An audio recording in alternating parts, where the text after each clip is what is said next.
Hello, good evening, good afternoon, good morning to everyone.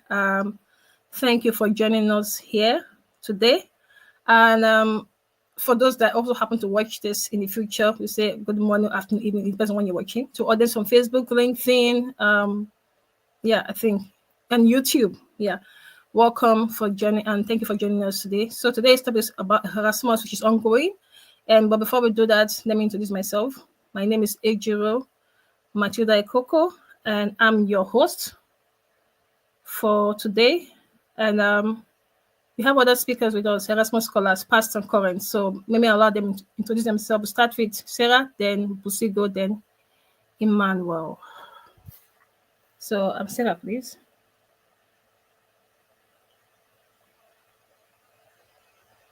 I think you're muted, Sarah. Okay, great. Busigo, can you introduce yourself, please? Hello, everyone. My name is Busigo Jean Jacques. I'm a current Erasmus Mundus Scholar. I'm doing an European Master in Advanced Structural Analysis and Design using composites here in Portugal at the University of Minho.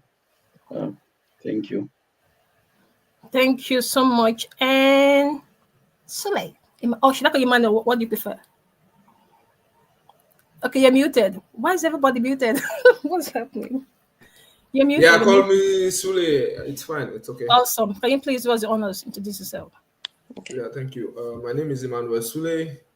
I'm Nigerian and I am an alumnus from the DREAM Master Program, which is the dynamics of renewable-based power systems that has partners in France, in Germany, in Spain, and in Romania as well. And today I would be answering questions from the audience about the Erasmus Mundus Scholarship. So I hope you enjoy it. Thank you.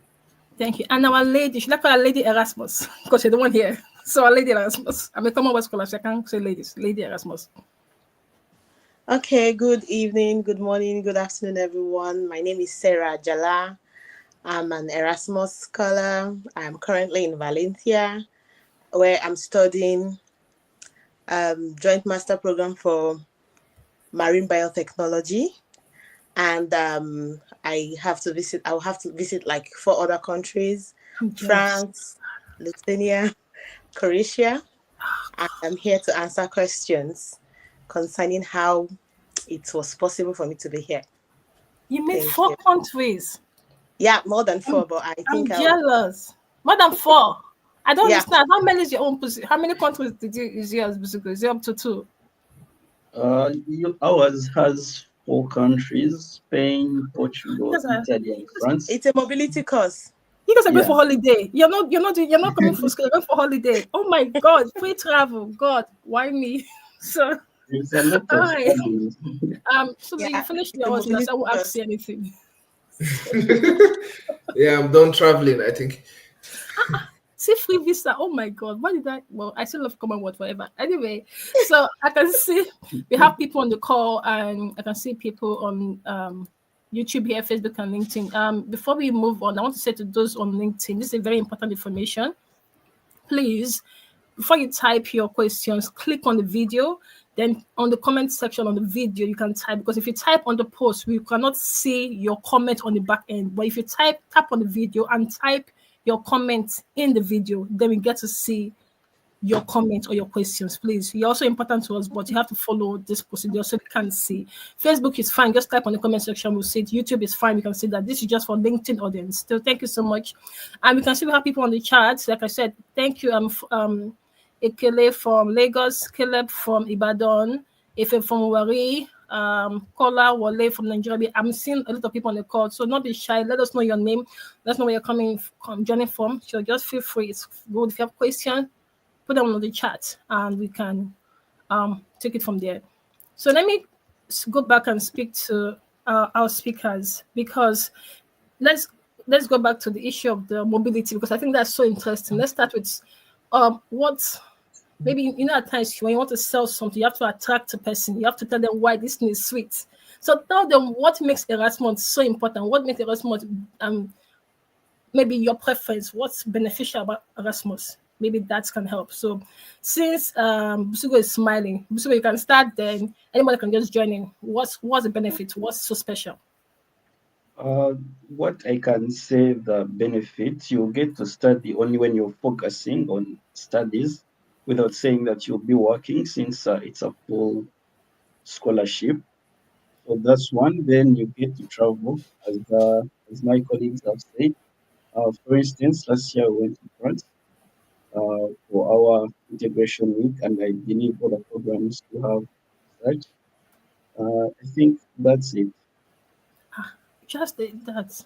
Because if that even sell something, I need more information to buy it. So Sule, if anybody wants to add, I need to attract us to it. Attract us.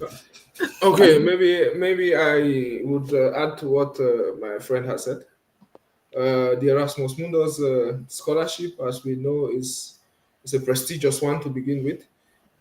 It's funded by the European Union. That's one thing that makes it very prestigious, because these different masters, they look to solve certain problems in Europe and worldwide, right?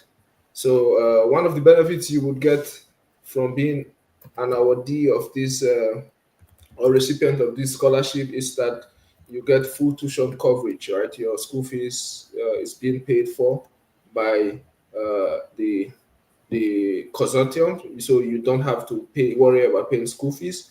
And then depending on the program you get into, right, you get monthly stipend that can range from €1,000 to 1,400.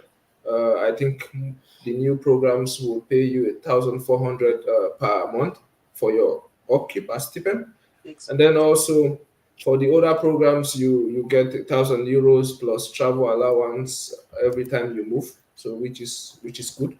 And then you don't have to worry about getting your visas, right, so much, because this scholarship gives you a lot of documentations that make visa processes really easy. So that would not be a problem. And then also you get covered by health insurance, right? In all of the countries you probably would be in. So since you would be in Europe, you could get European health insurance that covers your travels and where you stay, right? And another thing for me that stands out for this program is that you are exposed to international academic environment, right? So you get to meet people from different countries, maybe like from Rwanda, from Russia. You meet different people, right? Yeah. And it makes you really get exposure in that sense, right? You know that you are doing quality research, you are getting lectures from top professors, and then schooling becomes interesting, it becomes fun. So yeah, these are some of the things, right? I may not have said all, but these are the things that stand out. Yeah, thank you so much. Before Sarah add anything, maybe from a personal angle, I want to just say I love the idea of meeting people from different countries, because who knows, maybe Busigo might be the president of Rwanda in the next 5-10 years. At least I can say I know him now. So yeah, you can't better, because we are the one that will be up there in a couple of years. At least I know you, we should do scholarship together, so you cannot deny me. All right. Sarah, is there anything from a personal perspective that you want to add? Then we can just shoot into the business for the day, which is we are still on it anyway, so it's the same thing. Anyways, like they all said, he said what I wanted to say. Sorry. That's it. You have like for the visa. When I went for my visa, I saw a lot of persons had issues, but mine was just so free. I entered and I was like, Erasmus, like, oh, Erasmus, come in. Oh my God. Yeah. And you don't need a lot of requirements when you get the scholarship. Aside that, you have the opportunity to go to lots of European countries because you'll be given a Schengen visa. And if you love traveling, I think this course is a go for whoever. That's all I want to add. Yeah. Thank you so much for this. I think I love your last time, because that takes me to my next question. I know we already answered this, but for the benefit of our audience, we have people from different space, from different academic background, for all people even new to scholarship. We have different levels of applicants. So for the benefit of those that are actually very new, maybe just one person, maybe Sule, just tell us in simple terms what how will I put it? What the scholarship is about, just the main thing they're after, what makes it Erasmus, I know you already mentioned the mobility, the top professor, but just for benefit, no matter when you teach, you summarize just to help new applicants. Just tell us what's the Erasmus Scholarship and what does it entail, just quickly. Then we move on to the next question. You can hear me, right? Clearly, thank you. Okay, thank you. So, if I want to answer the question, what is Erasmus Mundus Scholarship, right? It's Please. a prestigious, permit me to use that, it's a prestigious scholarship that is funded by the EU, right? So that covers your tuition fee, living cost, travel expenses, insurance, visa, and all of that, right? So, and then I would want to say, okay, what is the purpose for these scholarships in these different master programs, right? It's to promote maybe international cooperations in higher institutions, because, for instance, you have different universities from different European countries coming together to form the masters, right? So, first thing is to promote collaborations among EU universities. Also, it's to, as Sarah has said, it's to support student mobility across Europe and even beyond, because then some Erasmus programs go as far as to Japan and some Asia countries as well. So, and then, okay, it's a program that is a scholarship that covers everything, like I've said before. So, it's a prestigious one. Yeah. Thank you so much. So we've talked about the benefit, talk about what's about. So let's go straight to the application process, which I think Busigo should start, because you also shared the link, which I'm going to share, possibly share my screen if it's possible. So Busigo, can you just tell us what's the application process like? And I know Sule mentioned there are different programs, so maybe you can also add that when you explain the application process. Thank you.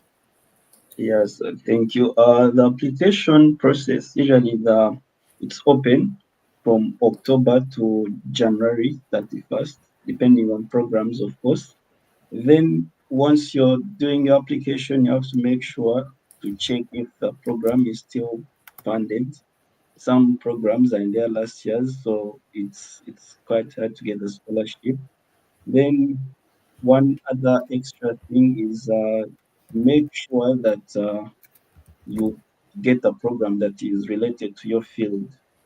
What I mean by this is, let's say if I did mechanical engineering, I shouldn't be applying to things that need someone who has a bachelor's in industrial chemistry.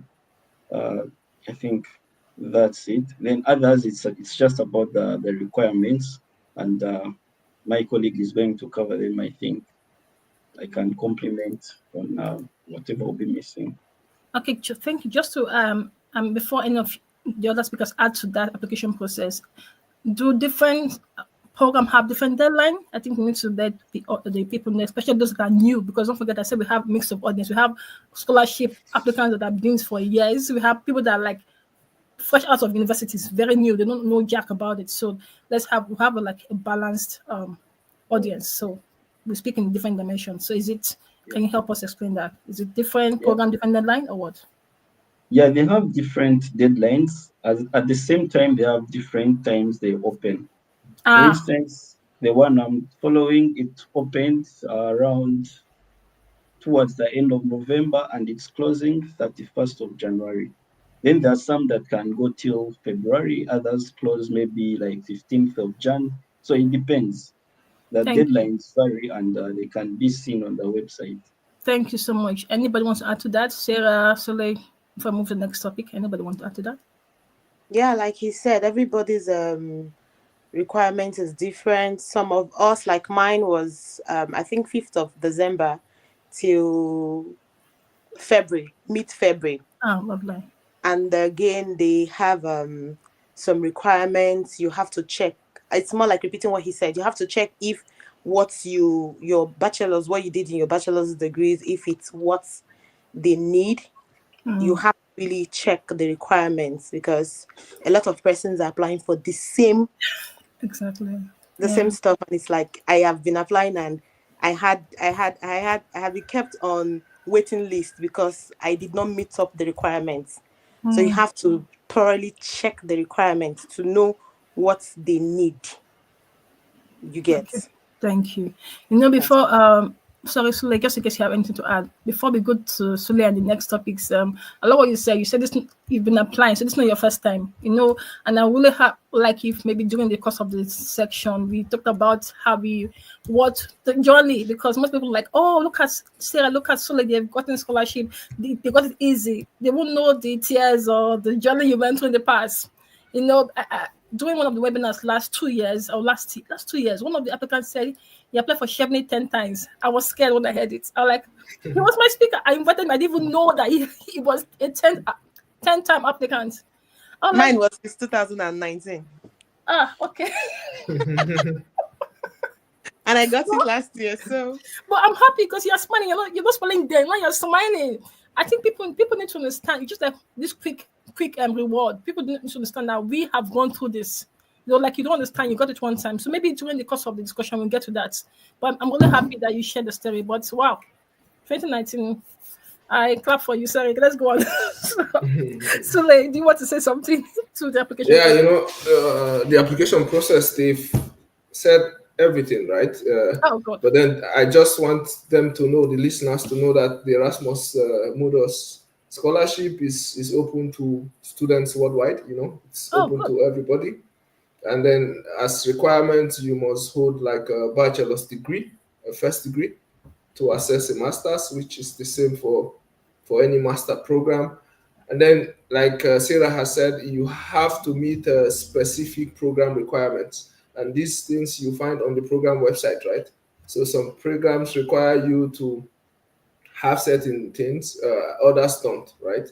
Some programs are keen on certain things, others don't. So you have to check requirements such as your academic background and then language proficiency and all of these things. You have to check them on the program website, right? Like Sarah said, or as Busigo already said, you don't want to be applying to a program that requires you to have an electrical background with your chemical engineering background. It will just be like pouring water into a basket, right? It's just wasted effort. So, and also another thing is you can already have a master's to apply for an Erasmus Mundus master's. If I have a master's from Nigeria, I can also apply to an Erasmus Mundus master's. But one thing is you cannot, with an Erasmus Mundus master's, apply to another one, right? So, yeah, it's just that. So, yeah. Thank you so much. Erasmus really sound interesting, but I'm not sure I want to go back to school again after the one I finished. So I'm not sorry. I'm not interested. But thank you. It sounds good, but it's not for me, it's for the applicant. So applicant, please listen to these people. They're not just telling you what they have read, they have lived it. The good, the bad, they know the journey. So please listen and learn. I'm really happy you ended with some of the requirements, which takes us to the next step, which is the requirements. But before we do that, please audience on LinkedIn, YouTube, and Facebook, I want to say to you, we want to finish early today. So the earlier you bring in your questions, the better. Because from the past, people bring in their questions towards the end and they make this section linger longer than expected. So please bring your questions now. It saves time so we can start answering it. We made this session live so you can interact with us. That's why it's called live. We have just made a video and upload. But we wanted you to help you, hear you, and help address your questions. So please, do not be shy. No question is stupid. If you're not sure how to write it, just write it. It will help you make sense out of it. Nothing is stupid. So just ask. Feel free. It's better you learn here than go and learn by rejection of the award. So please ask your question here. Sarah, you just keep smiling. Okay, let's move on. Okay, next question is on the document required. So who wants to take the lead? Yeah, Sarah, you're smiling. Let's hear from you. What are the documents required? Okay, I think I should actually take the lead on this one because okay. What made me to have been applying since 2019 was because I wasn't focusing. It was when I had to focus and check the requirements. That was when I now knew, okay, this was what was missing out. Like we earlier said, you have to check the requirements to see, first of all, your bachelor's degree, of which second class, upper, and a first class takes the lead, normal. But I have people that also had 2-2. I don't know if it's the same thing with other countries. They also had 2-2 that are doing the same Erasmus, doesn't have issues, but you have something to back it up and have a good CV. You have to check the European standard, CV standard. There's a way they want the CV to be. You have to be open to research. Check what is trending, what is required at that time when you're applying. And one last thing I did not pay attention to was IELTS. It's so funny that it was when I wrote my IELTS, I got the scholarship. And I felt that was what was missing. I had everything, like I had a good result. My CV was okay. My motivational letter was okay. And again, motivational letter is key. Whoever is writing motivational letter for you must do a good job, because they will scale you on everything. Like they when my results came out, they had a table of everything I did, starting from my motivational letter. In fact, the application on how you even everything is being scaled. But where I'm hitting on is the IELTS, because I knew that was the only thing that was holding me since 2019. Thank you so much. I like the way you're smiling, because you've gotten me so now you can smile and tell us a story. Then you're like, oh my God, no. Okay, before we let Busigo speak, I told you our audience that we have new and experience. So for the purpose of those that are new, what's IELTS, please? You have to help them here. What's IELTS? It's a test for English, but it's a test for English. But when I wrote it, I later found that it wasn't for English. Oh, it's still doing the test for English. But when I wrote it and I read about it, I later found that it wasn't really for English. They want to see if you can communicate, because you'll be moving to like different countries. They want to see if you can interact, if you can understand, if you can face pressure, because you'll be giving my course. I have to spend four months in 8 countries, so you'll be given that short period of time to learn, and they want to see how fast you are and how fast you can assimilate. So that's why the IELTS. I was thinking it was just test for English, but no, it's to understand your level of understanding. I like that. Thank you. For the purpose of those that are new to scholarship applications, IELTS does it. It's on the comment section. Just copy and paste and read more about it. And Busigo, do you want to add more to the document required? Then also Sule will go on here. What I can add on, any certificates that the applicants might have, but if any achievement is needed, you can put it there. It will boost your application. Then, as what she said, the English proficiency is very necessary, because I think even me, when I was applying last year, I used the TOEFL IBT, and it went smoothly. They didn't reject the application. So the certifications and the English proficiency is what I can add on. Thank you so much. Thank you for that. So then maybe I want you to take a different angle. Maybe if you can list what the general documents are, because I believe some documents are general for are for other application. Also, maybe you should also list what document can make you more competitive. That gives you an advantage, because most times we have these things, but we don't know that their advantage was, so we don't use them. We feel that they're not important because they're not mentioned. We don't put them, but if we put them, make us stand out. So if you can also use that perspective, that will help applicants. Yeah. Okay, so I would.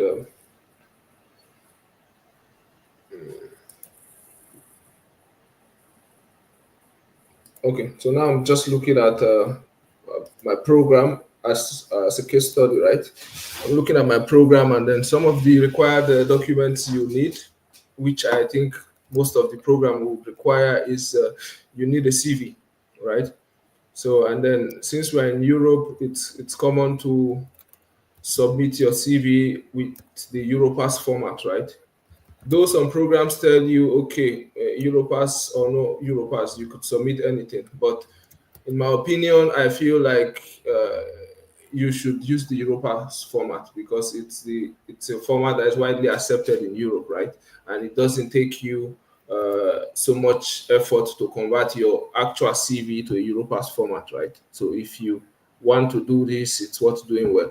So if you have the options to choose between a Europass CV and a normal CV, I would say go Europass CV, right? Because in a Europa CV, it is clearly sectioned to accommodate like your personal details, your education, your experiences in orderly manner, right? Your language proficiency, your extra skills, which in your normal CV you may not capture, right? So I would say go Europass format. Another thing you need is your transcript.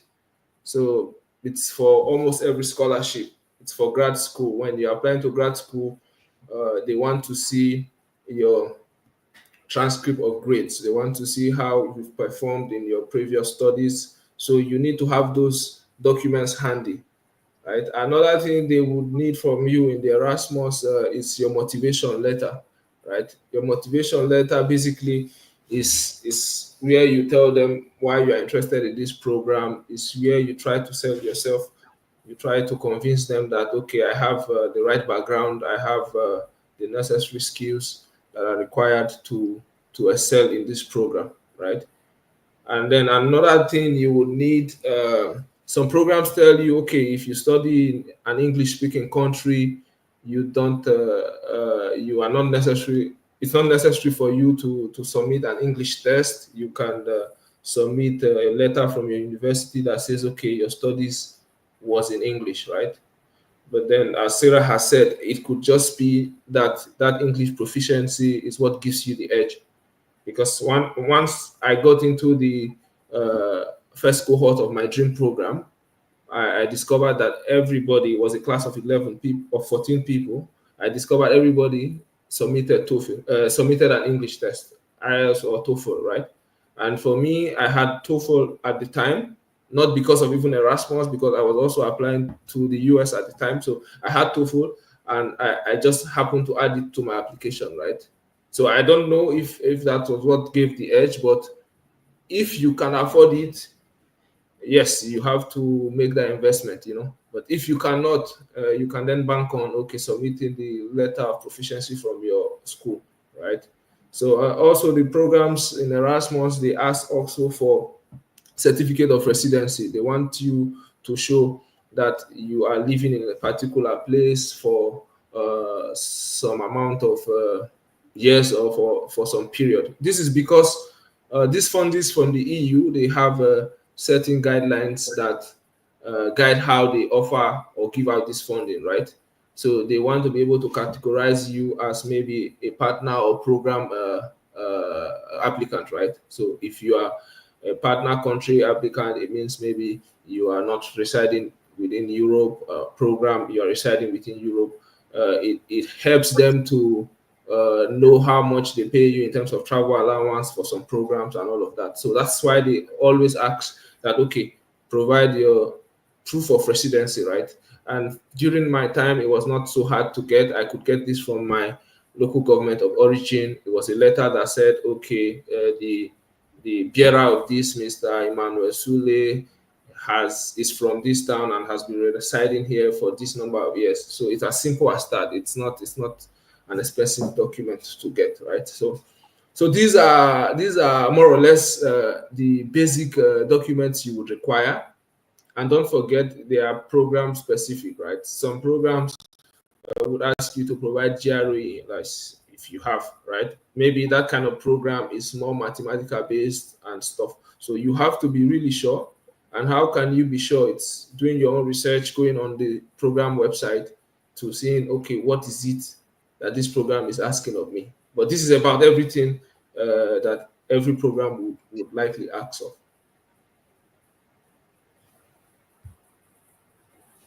Well, thank you so much. Thank you so much. I think we'll just use the next 5-10 minutes to talk about a few things and we'll go to questions. I can see a lot of questions on the chat. I can see a lot of people on LinkedIn, but they don't want to say their name. But we see you. So thank you so much. So thank you for that explanation. I really appreciate that. Just to, I think Sarah wanted to add something about accommodation letter. So maybe when she gets back, she can add that sometime in the discussion. So I want to just go to the next topic, which is, or the next thing, which is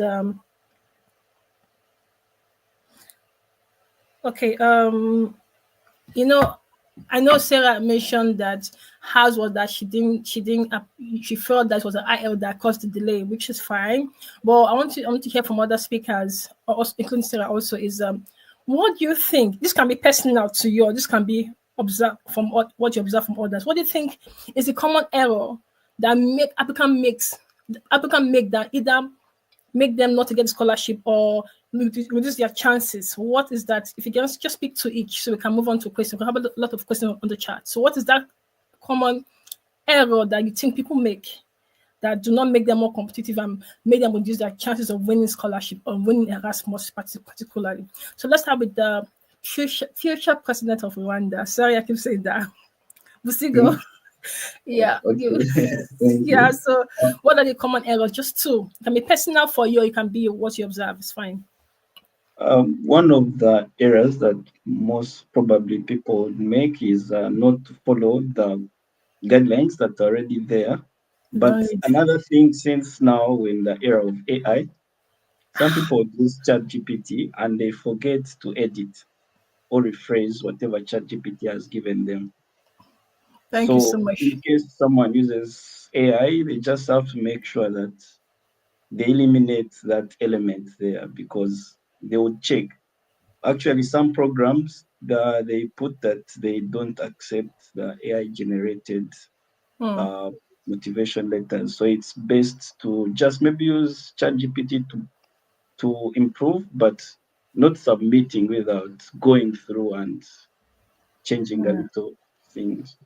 I was just running to the question. There's this question on AI there, so we'll get to it.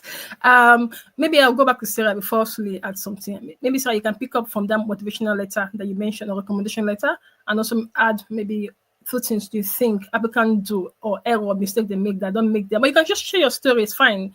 But just two things so we can move on and start taking questions. Have a lot of questions on the chat, so we have to get to them. Okay, I think one thing I want to add is Erasmus has lots of programs you can apply to. So trying to apply to everything at the same time. Yeah, that's it. You get different programs that you're eligible for, Okay. and you apply for it. Not checking the criteria very well, so you might miss it. Yeah, and also maybe submitting a poor motivation letter, like he said, also not meeting the deadline. I think I had issues with that, not meeting the deadline because I needed something to submit and I did not meet up with the deadline. They are strict with deadlines. Okay, thank you for that. I will let Sule speak, but after he speaks, I want you guys to answer this question because you keep saying strong motivational letter. What makes a strong motivational letter? That's the next question, but after Sule speaks on the error part here. You're muted, please. Yeah. Sorry, That's fine. I'm always muted. Yeah. Yeah. Okay.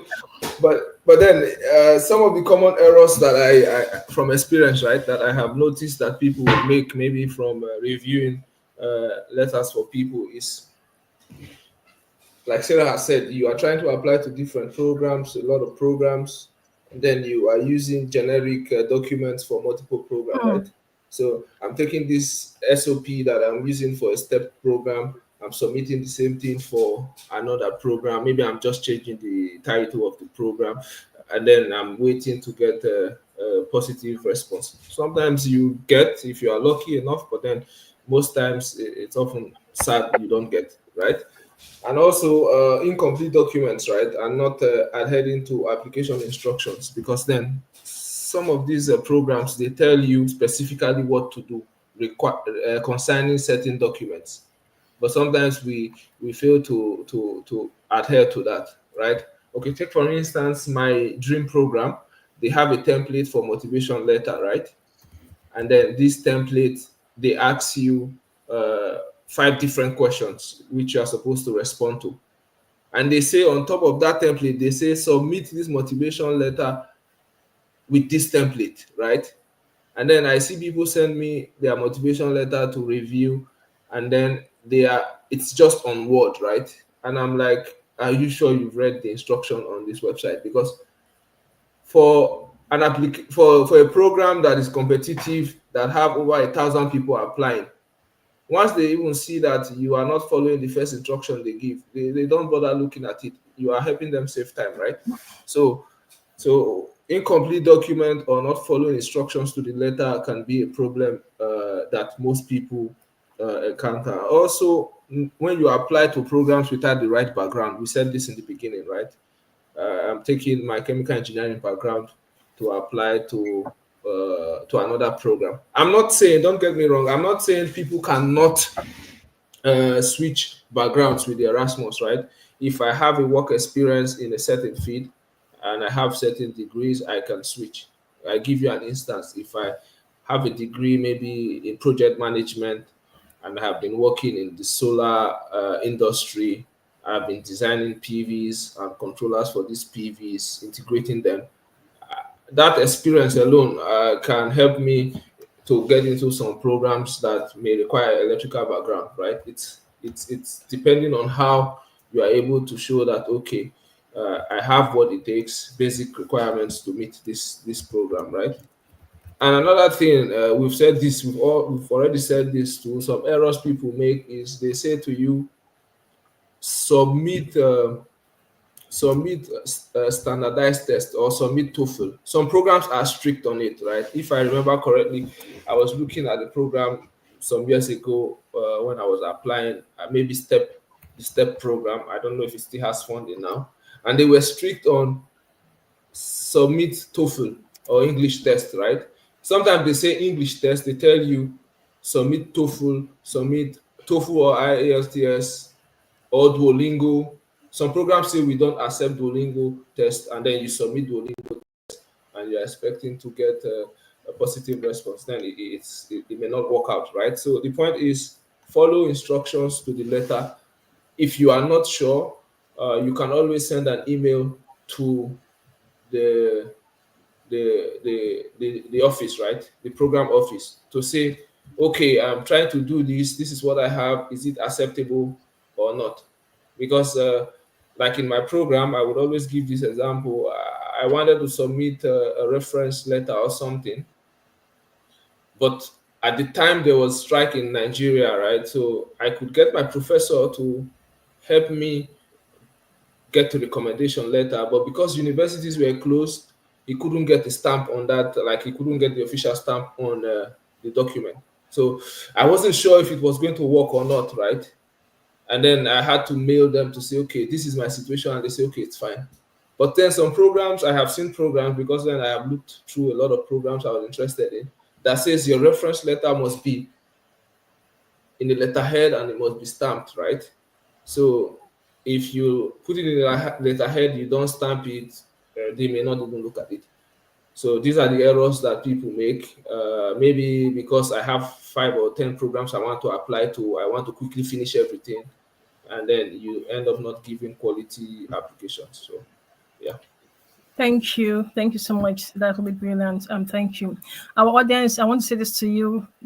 From the next, I think, 2 minutes, we'll start taking questions. I can see we have questions. So please drop your questions so we can start taking them. So I mentioned that we should talk about what makes a good motivation letter. So if you can just be very direct, maybe 1 minute each, or if you feel that you don't have anything to say, that's fine. So what makes a strong motivational letter? That would be helpful. Just to be clear, is your motivational letter different from recommendation letter? Is it?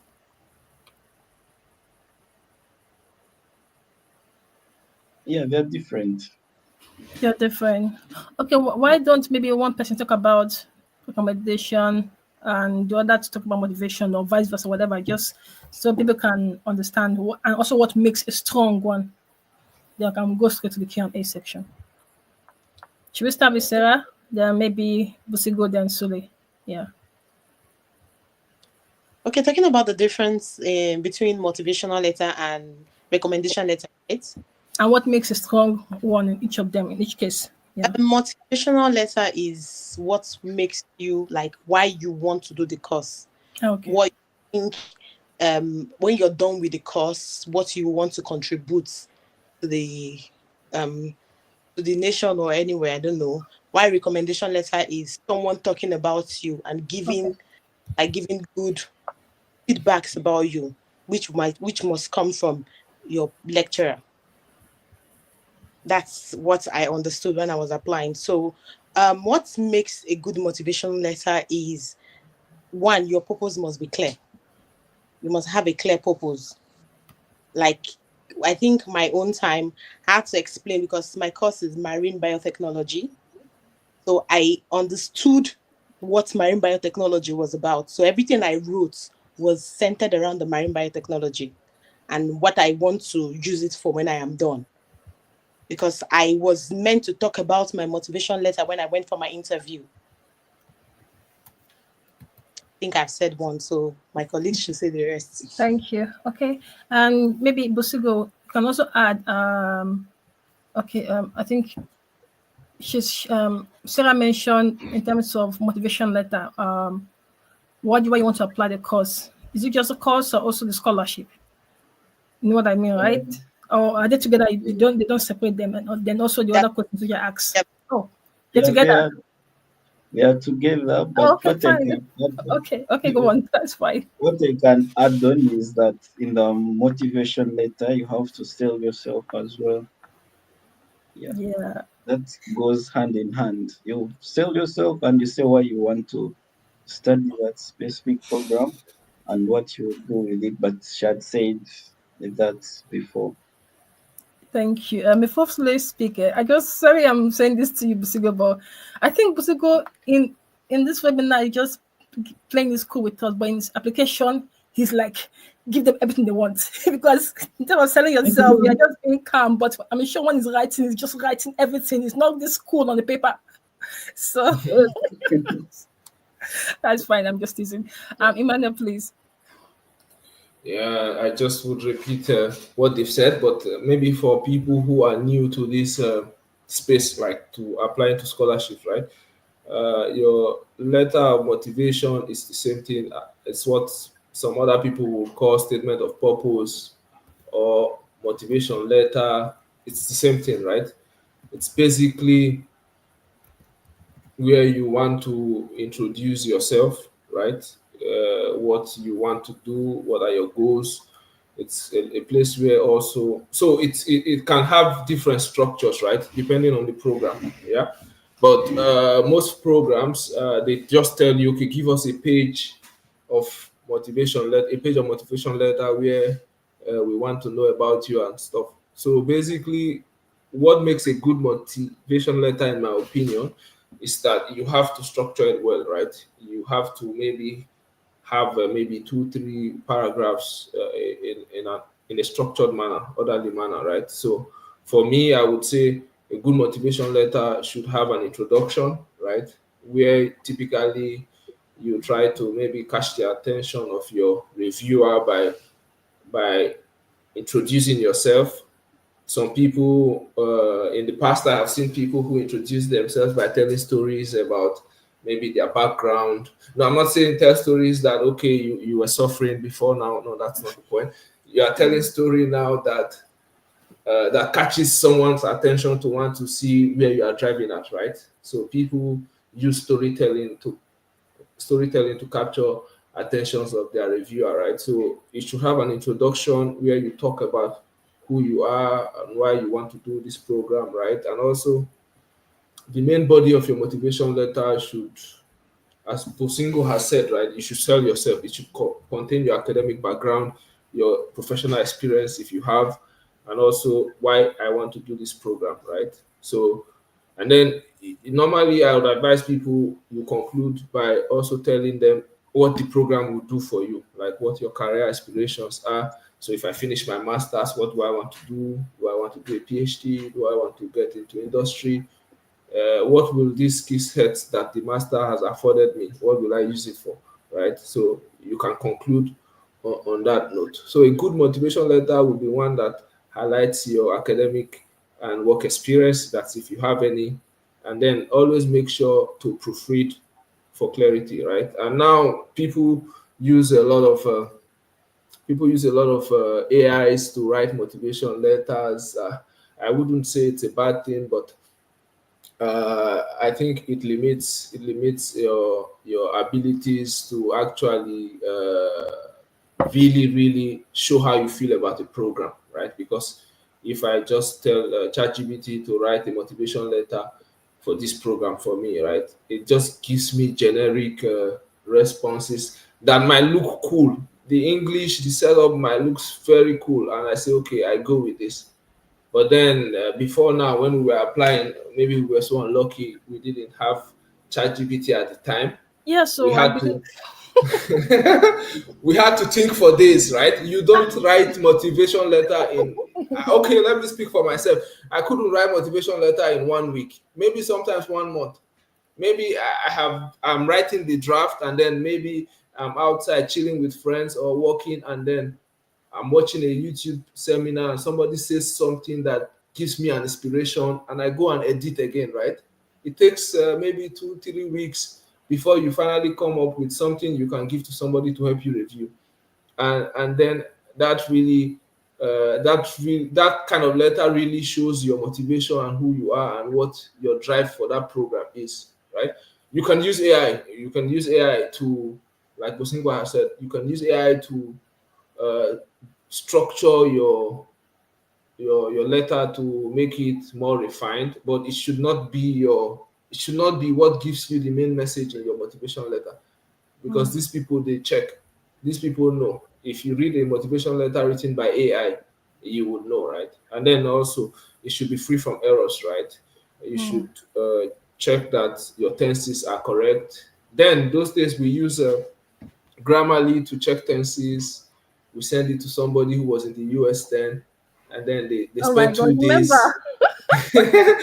They spent 2 days to, because then they had maybe Professional university account. account Yeah. to, yes. So Oh my god, those days. you are waiting for somebody to send back your maybe letter 2 3 days. Yeah. If Samuel is watching this, Samuel Adela, yeah, he was really helpful to me. Yeah, we're He happy was for yeah, helping you me were very check. helpful, yeah. Yeah, he was helping me to check. And then sometimes I have to wait 2 days. And then when it comes, I'm happy, you know. But now you have everything, right? So Yeah. we should check for the errors, check for everything, right? And I think, yeah, that's about it for a motivation letter. Have an introduction, have a body, conclude, and try to sell yourself. Highlight your work experiences, your academic brilliance. If you have, of course, you have to want to apply for scholarship. And yeah, Thank you. let's go to this. Yeah, thank you so much. I think right now, because we are almost getting to the hour, we want to finish in the next 35 minutes, because I'm hoping we do this for 90 minutes. So I have a lot of questions to get to. So what we will do is I'll read the questions. Anybody can answer it. You can also add to it. I don't want to call names. So and please feel free to disagree, because that is why we all have different experiences. It's not a what's it called? We have to unite. No. If somebody said give an answer you don't agree with, please share your opinion. That's why we bought different speakers. So you understand what I mean, right? Because what might work for A might work for B. So might not work for B. So feel free to share your differences. It's fine. It's a webinar we're here to discuss. Before we go to the Q&A section, I want to say to our viewers on LinkedIn, YouTube, and on Facebook, I shared a form for you to fill so they can improve better. So if you just click on your chart to take you to the form, right now we have 123 responses. So people are filling it. We have a lot of audiences. So please, if you want us to serve you better this year, you need to know what you need, what you're looking for. Then we can know what kind of speakers to bring for you. So please do well to fill the form. It takes you 2 minutes so we can see how we can improve to serve you in 2025. And hopefully you get what you need. So thank you so much. Now straight to the Q&A question. So in no particular order, the first one is from Calvin, speaking about AI. Can I use Cubo to paraphrase my essay? Anybody, please. I'm not calling names. I think he can use it as long as he makes sure that it's free from, when they check, there is a percentage that it's supposed to pass. If he should make sure that he rephrases using the AI, but to remove all that percentage that is not needed. There are some words that it keeps on generating that usually if someone reads your essay or anything that is written by that AI, you would know this is ChatGPT or any other. So it's best maybe he paraphrases with it, but he has his own idea and he edits accordingly. Okay, anybody something different or online or move on? You call the shot now, so I'm just here to guide. Okay, so for my response to Kevin, can I use Hugo to paraphrase my essays? Maybe it's my understanding of paraphrasing, right? If you are paraphrasing something, that means it's probably not yours. You probably got it from AI or something, right? Because if I write my motivation letter in my own wordings from my own maybe from how I feel, I don't think I would need to do so much paraphrasing, right? Yeah. So if you have to be careful if you are getting your motivation letter from an AI based tool, I don't know how to advise, right? But you have to be really careful with that, right? Because these things they actually have a percentage, as Busigo have said, that when they check, if it doesn't pass that, it's already a no for them. So just be careful, right? Should I move on? So Okay, if I would add anything, I think they have this engine they used to check that is going to say AI generated and AI paraphrased. Okay. Because most of these things we submit is being uploaded there, and it's going to definitely bring Pick out. it up. So, like he had said, if you are greeting it in your own words, I am not saying the reason why you want to paraphrase, because it's in your words. So I would advise like they have advised. Okay.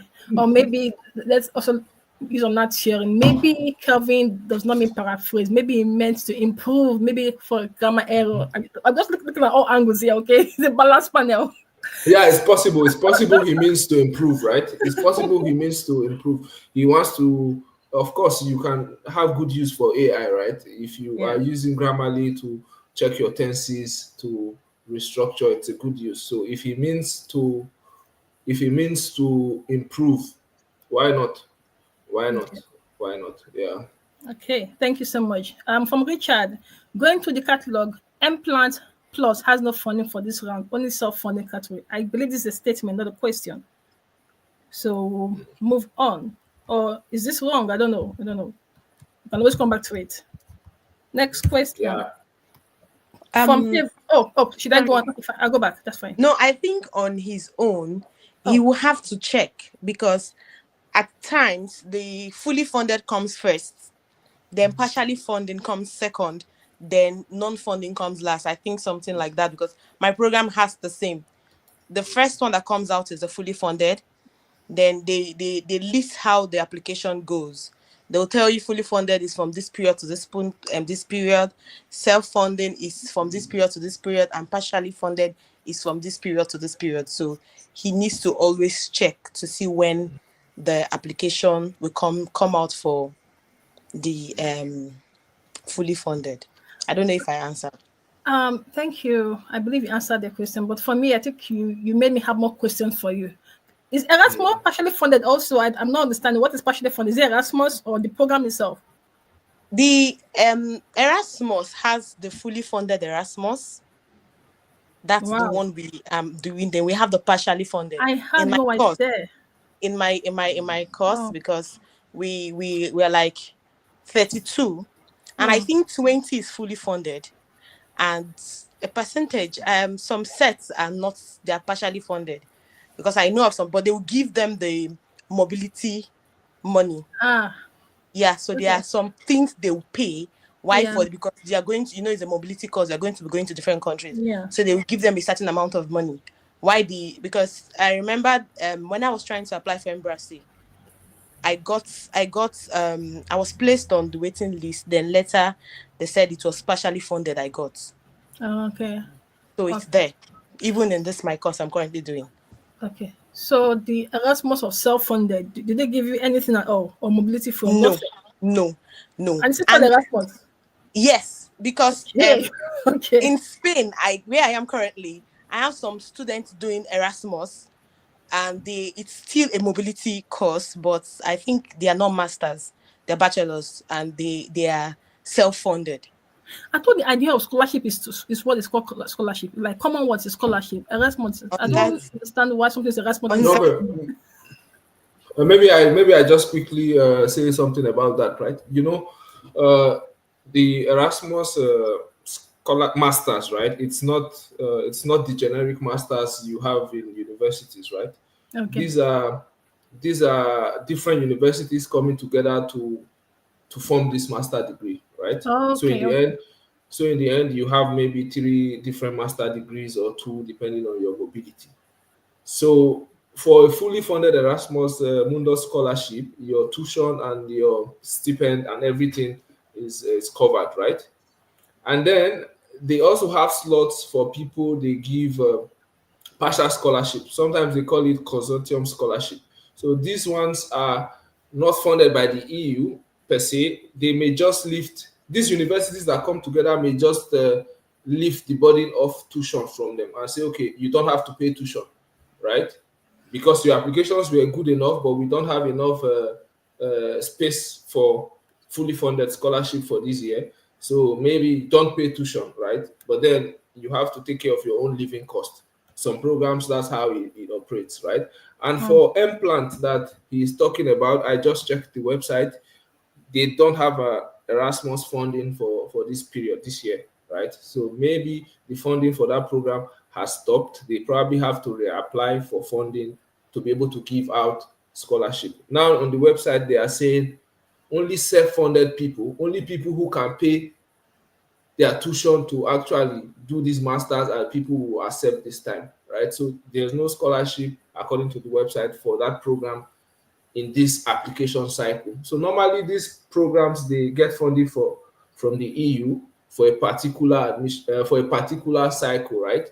Some get for 7 years, for 8 years, depends.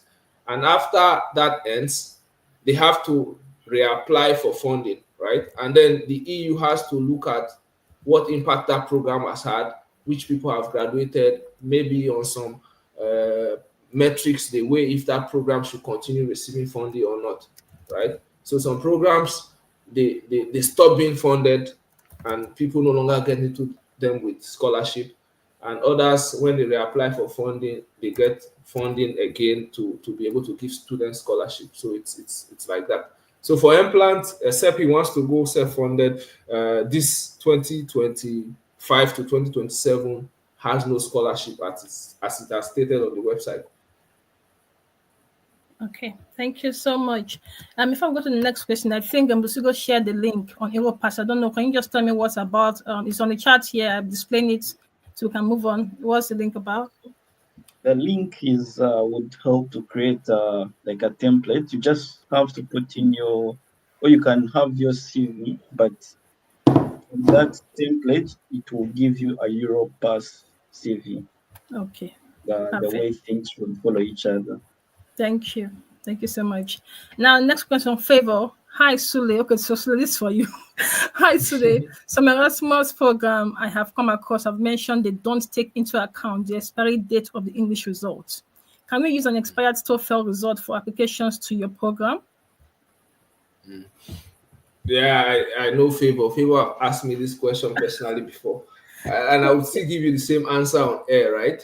Of course, I've seen programs that tell you we don't care about the expiring date on the certificate for English, right? Normally, TOEFL is for 2 years, right? And some programs in their requirements say you can submit even an expired one. If a program explicitly says that, you don't have a problem, right? But for my program, the Dream one, it's not stated on the website. And I said to Favor before, I said, send this email to the Dream office, like the program office. They respond to emails, right? You can tell them, okay, I have an expired TOEFL. Will it be acceptable? Of course, it's not a big deal. They may choose to accept or not, right? It's not for me to say here.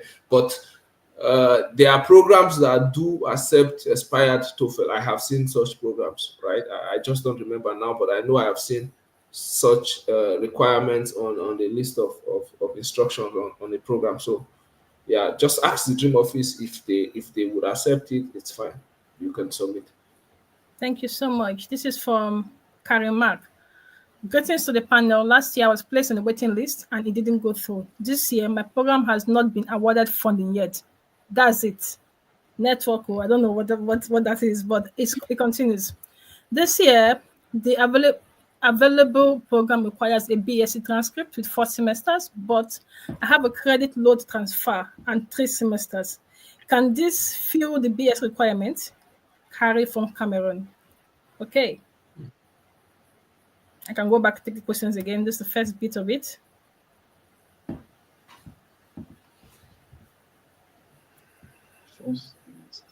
And this is the second bit of it.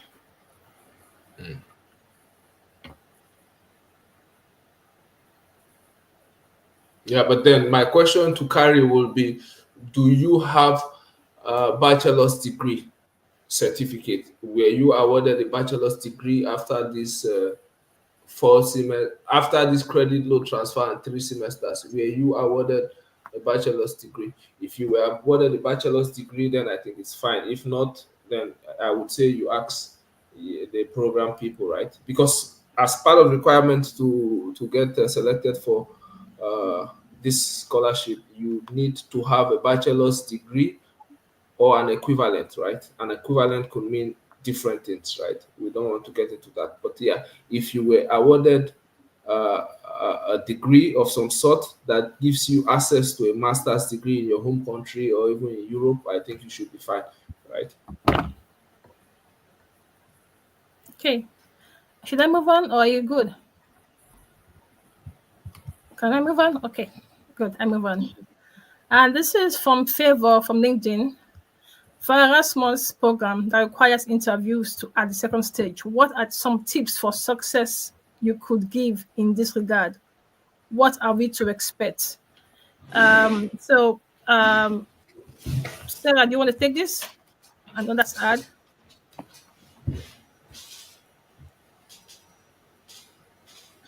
Okay, I think she's muted. Sarah, you're muted in case you're speaking. You're muted.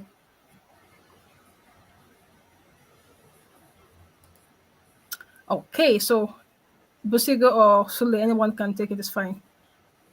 Okay.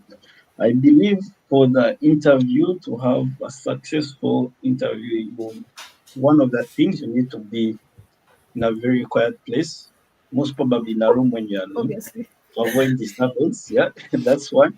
And another thing, the program, when they tell you or when they schedule your interview, they'll tell you what they expect from you. So, like for our case, they wanted us to talk about our CVs, of which you have to make a PowerPoint presentation, and you would talk about that, and there is a question and answer session after that. So you just have to be relaxed, and yeah, that's it. thank you. Do you have anything to add, or should I move on? Yeah, you can move on. I think that's it. Great. So, Sarah, if you want to speak, just unmute yourself and speak. We can hear you. That's fine.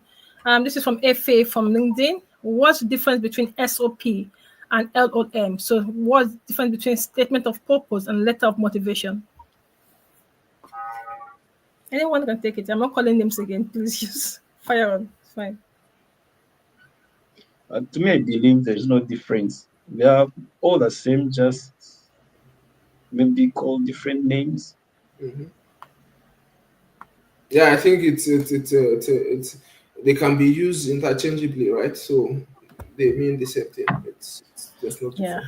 And I think this was addressed during the section earlier. So if you missed it, just watch the replay. Just click on the same link and go rewind backwards. This was mentioned during the discussion, I believe so. Yeah, I think Sarah mentioned it too. Okay. This is thank you, Songulwayo from Malawi. This is FA. FA says, is it necessary the reference letter must come from someone with at least a doctorate degree?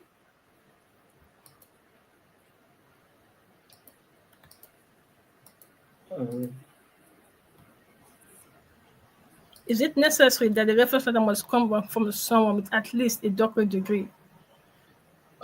I don't think it's necessary, but it's for your recommendation letter to have more weight, the person should be working in academia. That's my opinion. It will give it more weight because there are maybe some assistant lecturers who have master's degrees and they can recommend you as well since they have been knowing the person for almost 4 years since the program. The bachelor's programs, most of them go for 4 years, others for 3 years. So even masters, they can recommend. Yeah.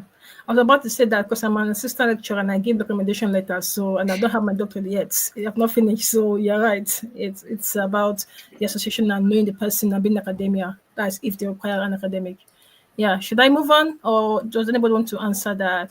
Please, Faith, you don't have to agree with Busi or me. You can counterfeit it. It's fine. It's like when you are doing your research paper, you can argue for or against and justify why. So it's fine. So anybody have anything to say or should I move on? We have questions a lot to answer. So Yeah, you can move on, I think. okay, thank you. From Favor from YouTube. Do Erasmus Program Committee favor applicants who express aspiration to contribute to the EU over those who plan to return to home and apply their new skills to their own country development?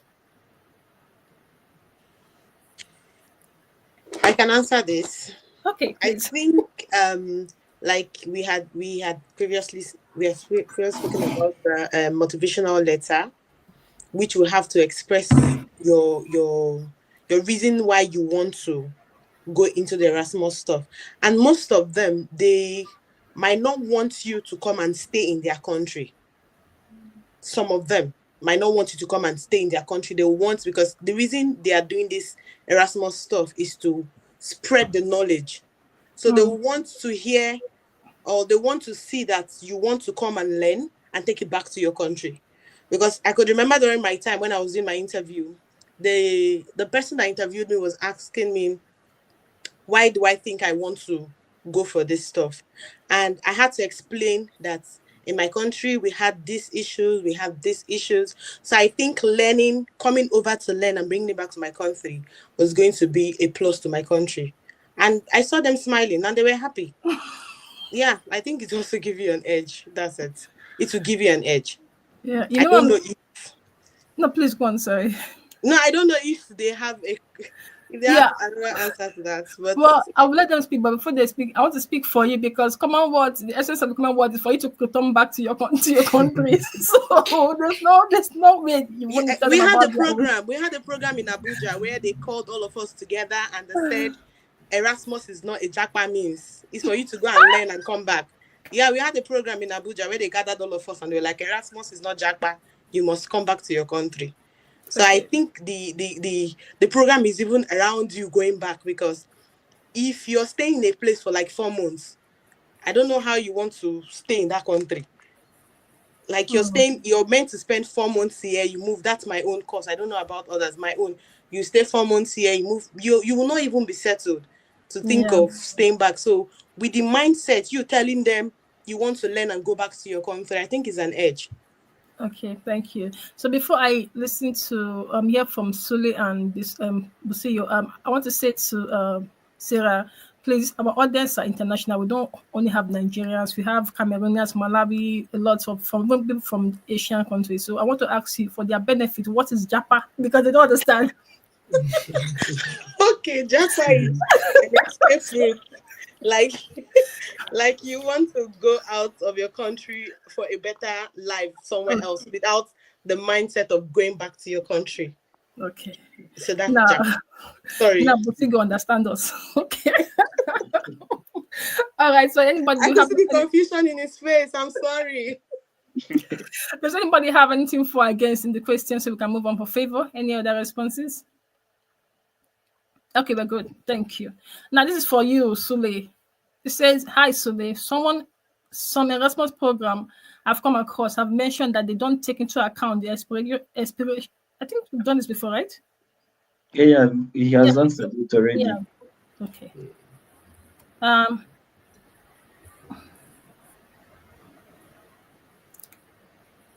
Wait, we've done this too, have we? Yeah, we've done that as well.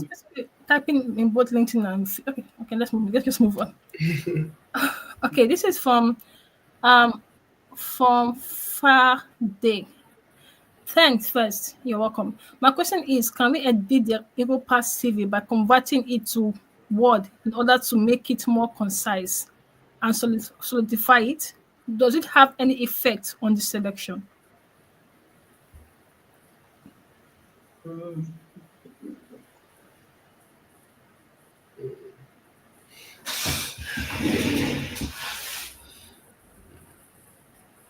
Yeah, I don't know, but I don't get this question clearly, right? But uh, I would want to guess what you are asking. If it's it, then it's good. If not, maybe you have to ask again.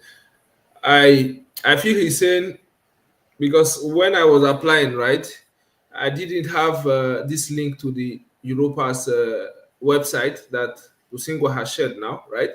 I had a template in Word for a Europa's CV, right, from someone else, right? So it was that Word template that I just had to edit, right? Put in my details and then change to PDF, right?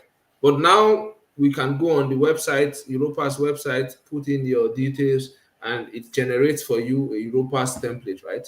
So if you are asking if you can edit a Word document, Europa's CV, for your own use, I think it's fine. It's not a problem. It does not have anything to do with your selection, as well as long as you do it well, right? So if that's what you are asking, because that's the only thing I can think of with this question.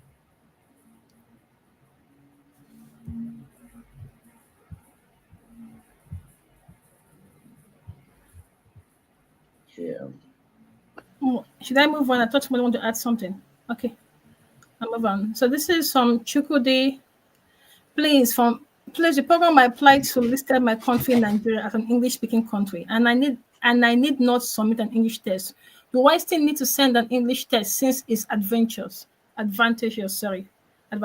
Yeah.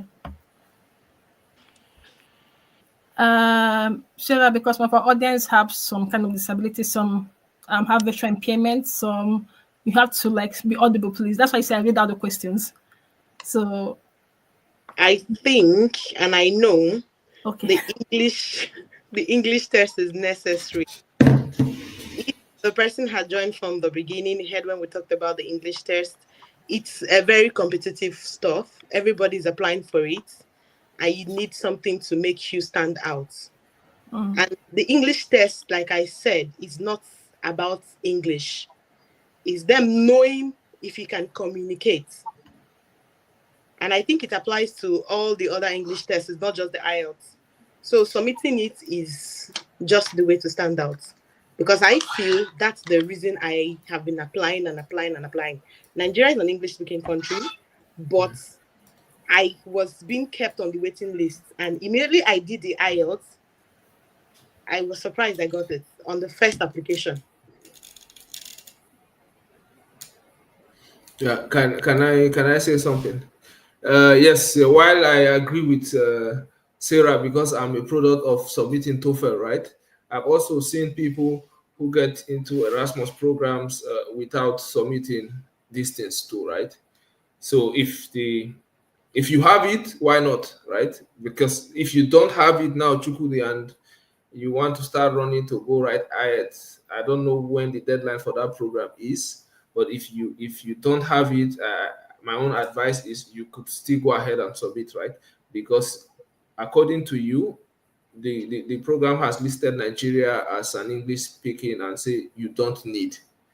But if you have it, you can turn it in. If you don't have it, maybe it's too late to start writing now. You could still go ahead and submit your application. But in all essence, it's to help you stand out. Like Sarah has said, it's very competitive, the scholarships. So whatever it is that help you to stand out, you should do. So yeah, so that you don't start panicking. That's why I'm saying this. If you cannot write IELTS before the exam, before the deadline, go ahead and submit. Thank you. Busigo, you want to add to that? No, it's okay. Okay, thank you. Okay, this is from Jazz from YouTube, and he or she says, What can be the benefits of new Erasmus program compared to ongoing program? And Jazz is from Tanzania. I want to say I think Tanzania is about 4 hours ahead, if I'm not mistaken, and it's quite late. So Jazz, well done. It's well being up by this time of the day or of the night now, because it's almost, I think, almost 11 p.m. if I'm not mistaken. Yeah, It's just 10. 10. Oh, thank you. I forgot that you're close. Rwanda, Tanzania. Yeah, thank you for reminding that. But still late. So Yeah, it's too late. so Jazz, well done for staying up. So please let's do Jazz the honor to answer this question so well, please. So what can be the benefit of new Erasmus program compared to ongoing program?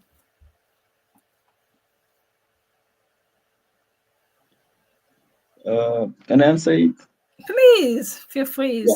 Yeah. Okay. So to me, I believe it depends on personal goals, future goals, and objectives.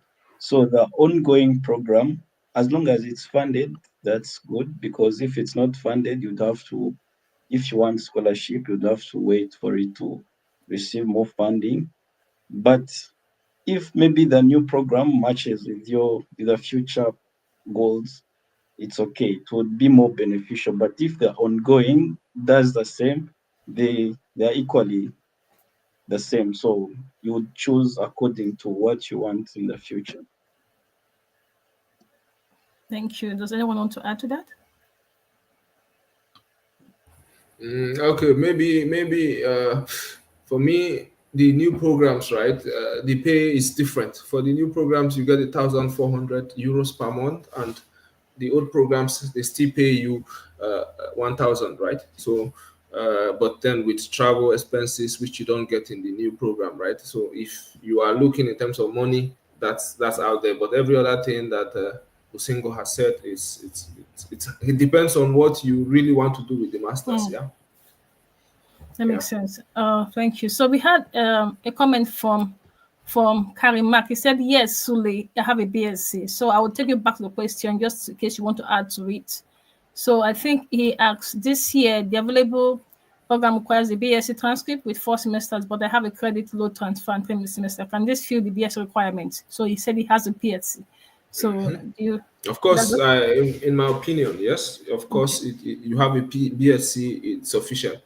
And just it doesn't hurt, right? You could also mail your transcript and your degree to the office in charge of your program and say, this is what I've got and I would be applying. Is it fine? I think it's fine, right? But you could also do that. They would respond to you. Yeah. Okay.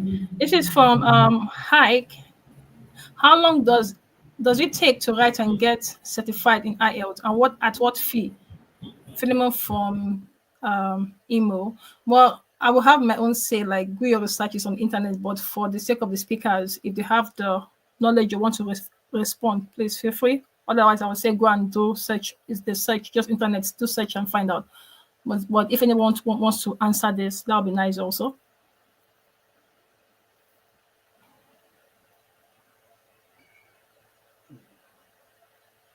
Nobody? Okay. May have no idea about IELTS, maybe Oh, TOEFL, but okay. it's still the same thing. They are both accepted since one can be converted to the other. Yeah, like you said, she should do or he should do his research, because the last time I checked, the prices keep changing and they keep updating it, and I think it works with the exchange rate. That's it. Yeah, true. But when Very I true. wrote mine, it was like 90 something, I don't know. But when I went back for a friend, it was 100 and something in terms of naira. So the money keeps changing. So they have verified sites where you could confirm. Okay. So I'm going back to the very first question, which I skipped on purpose. And this is from Wame Mandedu. So I saw your question. So not that I didn't want to. I wanted to be the last. This was the very first question. She said, hi guys, I'm currently in need of a mentor to go through my essay and my CV. Anyone willing to assist? So that was why I kept it for the last. So normally I would say you should possibly contact people and ask them on LinkedIn, but I don't want to be too forward, but to say to our speakers, does anyone want to say anything to Wame, or I don't know? It's fine, no pressure, please. I know you have a lot of things you're doing, so I can understand that. I know that a lot. So, or you rather she send the LinkedIn request or something. Okay, and we move on. Okay. Yeah. What I can say to you, Wami, is this: when I did my master's Commonwealth, I didn't have anybody to review my essay, but I listened to what they were teaching me from the mentorship. So I'll say to you, if you don't get any mentor or anyone to do your essay, if you can look for Erasmus webinars or just listen and keep editing your essay, it's not a problem. You can get it without a mentor, because I didn't get my master's without a mentor. So I got my master's without a mentor. I did. So you can't do it. If you get one, fine. If you don't get one, you can still do it. You just need to keep improving your essays. I know Sule just joined you. So Sule, do you want to say something to Wami, or should we just move on? No, you've said it all, right? You know, that's why we have webinars. Of course, it's good if you find somebody to help you review, but it should not be what limits you, right? You have this sort of webinars. You have different people talking about these things every day on YouTube. Yeah, if you watch videos, you can come up with something that gives you a scholarship. So, yeah. Thank you so much. This is Kelly from LinkedIn. He was responding to Sarah. He said it's now 266,000 for the computer-based test. Wow. Yeah, let's move on. I don't know how much that would be in Rwanda currency. What do you use in Rwanda? What's the currency? We use Rwandan francs, but it's more or less almost the same. Maybe let me check. How much is the pound to Rwanda currency? Let's hear it out. Let's do the judging now. How much is the pound? Let me check. I don't know. Because as Nigerians, we already know. There's nothing to check. We know. So, okay. I'm so good.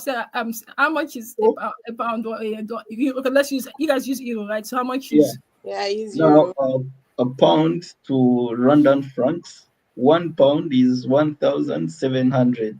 So that's too much. That's not. No, I think it's almost same with us, right? It's like 1 naira to 0.9 Rwanda franc, so it's almost close to the currency. So during that time they're almost the same. I don't know. Yeah, we are on the same continent, so it's fine. Let me tell you guys one little joke. So I was with one of my friends. She's from China. She wanted to buy something. He said, "Oh my God, can you imagine that a pound is 9 yen? That's too much." And I said, "Girl, you're complaining. Should I complain?" She's like, "What?" She was like, "What do I mean?" When I told her, she was like, she could not say anything. She was like, "Wow." Then she stopped complaining. So, yeah. So anyway, that was on the side note. I wanted to also make this webinar 90 minutes, and this is just 1 minute to the time. So I will give our speakers just 1 minute each or 2 minutes each, whatever works. But let's just wrap up next 5 minutes. What is that takeaway?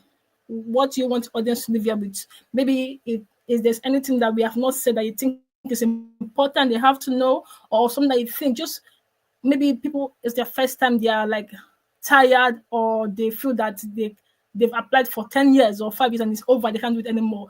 You can be inspirational, you can encourage them, and you can just give them pointers, whatever you want, whatever angle you want to come from. So I'll start with Sarah, because I can see Sule is thinking. I don't know why he's thinking. So Sarah, I'll start with Sarah first. So it shouldn't be ladies first. Okay, This fine. sentence is ladies first after gentlemen. So the gentleman should have gone first. Well, yes. I think what I want to drop is don't give up. Oh, don't give up. If this person can do it, you can do it. I think that was. Which person is that? You or if we can do it, if there are people that are getting the scholarship, if they can get it, so what makes you different from them? Just don't give up. Keep pushing. Thank you so much. Okay, I'm going to pause to see you go and Emmanuel, because I have a question. Now, please, after Jack's question, we're not taking any questions. If you have further questions, hopefully in the next webinar in the future. Can work experience of about 6 months make a solid scholarship CV? Meaning, can I concentrate more on such short experience for CV making if the work is relevant to the program? Okay, can I answer this? Because it feels I have the same thing. Please, by all Yeah. means. So during my application, they wanted 2 years of experience, which I didn't have. Like, I just had internship and some graduate training, so it couldn't make the 2 years. But if everything is aligned in the perfect way, yeah, sure, the 6 months would be enough. Thank you. Any other addition? No? Okay, thank you so much. And so I'm going to start again because now Sarah, that was just testing. So you'll be the last to respond. So the takeaway. Okay. But please, if any of you can also add the part of because one thing we do in part of our mentorship is not just to teach people how to apply, but also to encourage, because the journey is hard, the journey is challenging. Some people just give up, they don't. Like, I remember one of my mentee, he's not an Erasmus scholar. He was like saying, does it even worth it? But I'm happy now today he is, because it's sure they worth it. But if you didn't have people to tell him it's worth it, he will not be where he is today, if you know what I mean. So please, give your takeaway, but also add words of encouragement, because we're humans before we're applicants. So people need to hear that. Why is Sule smiling? My God. Okay, please, Sule, we'll start with you. Yeah, I am just I'm smiling to encourage people watching, right? That's why I'm smiling, because in the end, it's going to be worth it, right? If you have waited 4 or 5 years before you finally get it, it will be worth it in the end. So I will quickly leave with a small takeaway. During my time, now I'm on global stage to share the story. During my time, I got into this program just because I was watching. I missed the deadline for my original program I wanted to apply to, right? So I wanted to apply to a particular program because in the previous years, I was put on waiting list for that program, and I appealed that waiting list because with Erasmus, you can appeal decisions and they go over your files again and stuff. So that particular program, I was damn sure I should have gotten into it. So I appealed it. And then when I appealed it, the coordinator of that program set up a call with me and we discussed. And she looked at my background and said, you have qualifications to get into this program, but this program is more physics inclined, right? So I would just advise that you withdraw your appeal and then just try to take some courses, MOCs courses, that's online courses on some physics topics, and you can apply again next year, and I guarantee you get a place. She said that. Because then she tried to offer me a consortium scholarship and all of that. I said I wasn't taking a consortium scholarship. I couldn't afford the balance, right? So for the coming year, since I've already had this discussion with the professor, I was just going to apply to only that program, right? So, and then I already prepared all my application materials. I already took those online courses. And then for some reason, I felt the application deadline was for 6th of January, right? And that's one thing we should not make that mistake. We should not wait till the last minute to apply. It's very dangerous to do that. Apply at least 1 week before closure. So if you have problems with internet or with the website, you can always rectify it. But for me, it was not problem with internet or with the website. On the website, it said to apply by 6th, but for some reason in my head, I felt it was for 8th of January for some reason. And then on the 7th, I went on the website to try to apply, and I saw it has closed the previous day. I was going to go mad. I was almost going to go depressed. I was like, what was happening? And then, I was so bad. I was feeling so bad. And then I said, no problem. I was feeling so bad. And then I was watching a YouTube video. Somebody on LinkedIn, right? He posted a YouTube video and said, list of some Erasmus programs that are still ongoing. And then he posted, I was just casually watching, and then I saw this, my program. So my program was actually new at the time. So they had issues with administration. That's why they had like an extended deadline. And then I just took my materials and just revamped the motivation letter, because they were two different applications. One was focused on, the one I missed was focused on image processing and biomedical engineering. This one I'm in now is focused on power systems and renewable energy. So they were separate ways, but because over time I've been watching videos on how to write a good motivation letter, what should be there. So there was no time for anybody to even review it now, right? And I just turned in the application and I was going about my daily activities, and then I got an email that said congratulations, and I was so happy for it. So don't stop, right? Just keep applying. Try to not miss deadlines. You may not be as lucky as I was, but with missing deadlines, but just keep applying. In the end, it will be worth it. Yeah, 1 year. Some people get it at the first trial. Some get it after 2 years, after 9 years. But we hope it doesn't get. We hope it doesn't get to that for you, right? Yeah. So all the best to everybody watching, and good luck with your applications. Okay, thank you to our president, Busigo. So I think my other colleagues have talked about most of the things, but I think what I can add on is not to focus only on one scholarship, and people should apply to different things, considering that whatever is supposed to maybe be yours always be there. And the key point is the deadline, because there's also one that I missed as well, as Sule said. So deadlines are critical. It's really necessary to pay attention to them. And wow, thank you. Thank you so much. So I will let Sarah speak, but before she does, I will just tell my own story, because Emmanuel missed deadline. Busigo missed deadline. Me, I didn't just miss deadline. My own was internet. I was submitting it like 5 minutes to the deadline, and the system froze. So by the time it came back, it was already over.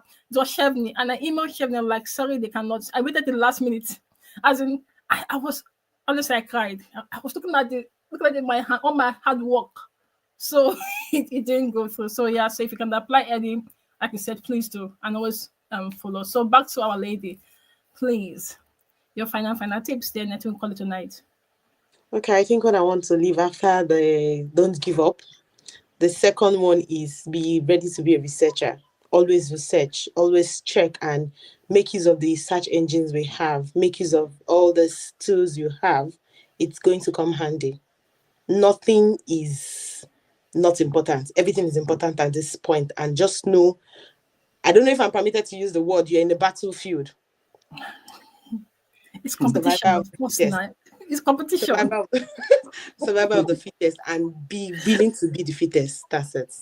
Oh my goodness. Yeah. No, thank you so much. I want to say thank you to all our speakers. I really appreciate this. And thank you for coming to share your knowledge, because I know nobody's being paid your time, your internet, your ideas. So thank you so much for giving your time. I want to say to our audience, if you want to find our speakers on LinkedIn, please, this is their names on the screen. But I'll say this, please be polite. They owe you nothing. Okay, and if they do not respond to your message, they have other commitment, or maybe they missed it. So be polite. Do not think that because they are here that they owe you. No, they don't. They're just being given back to society. So the least you can do is to be have courtesy and be respectful. And if you want to ask for something, don't, as Bichi always say, don't go and say, hello, how are you? How was your day? No, just hi, your name and what you want, because you have other people need your attention and they have other things they do. So please, let's manage their time and manage our time. And I want to say to our audience, please, and like I said, we want to serve you better. So if you look at the chat, there's a link. It just takes 2 minutes. Just fill it. Tell us what you want to see better, what we should do better.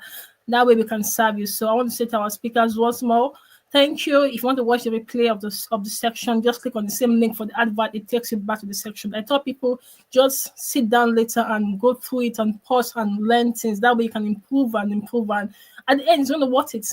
So thank you so much, Busigo. Thank you so much, Emmanuel. Thank you so much, Sarah. And thank you for the people that connected you, or the person that the middleman between me and trophy, you know what I mean? So thank you so much and have a good evening. Thank you and thank you.